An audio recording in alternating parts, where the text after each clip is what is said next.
We've been married for almost 18 years. So, is that right? Is that all? I trust your judgment. I got married when I was 20 years old. About the time my oldest was 10, we ended up splitting up.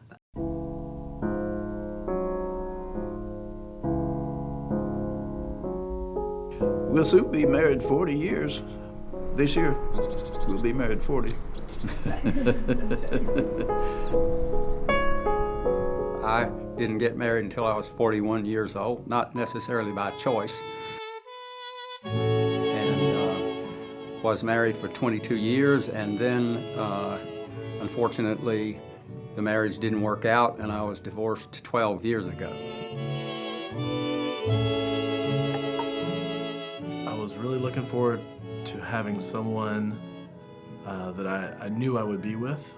I smiled so much on my wedding day that my face hurt. My ideal would be to get married, have kids, live happily ever after, white picket fence, all that. I was asking the Lord for a Christian lady that was reasonably good looking. Of course, she exceeded that. And would be somebody I could love and somebody that would love me. That was pretty much it. Obviously, you don't get married thinking it's going to crash and burn, so I was expecting that we would hopefully live happily ever after. My dreams came true. I can remember after our first child was born, the loneliness that came with a lot of things that I had to do by myself, or just that parenting requires you to do alone.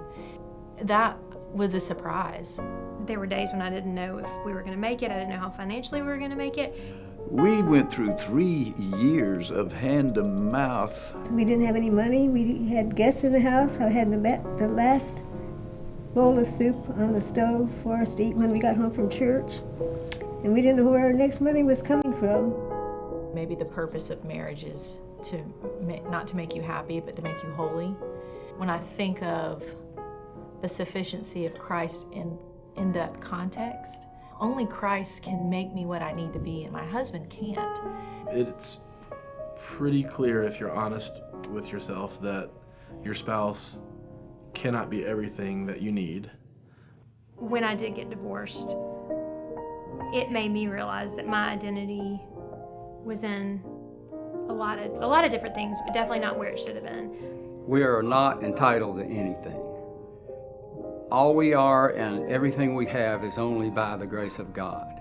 It was just amazing to see, and still amazing to see how God has met us. We're not just surviving, we're thriving, and we're just enjoying our lives. I learned that even in the midst of the worst possible circumstances, when everything seems to be falling apart in your life, God is still faithful.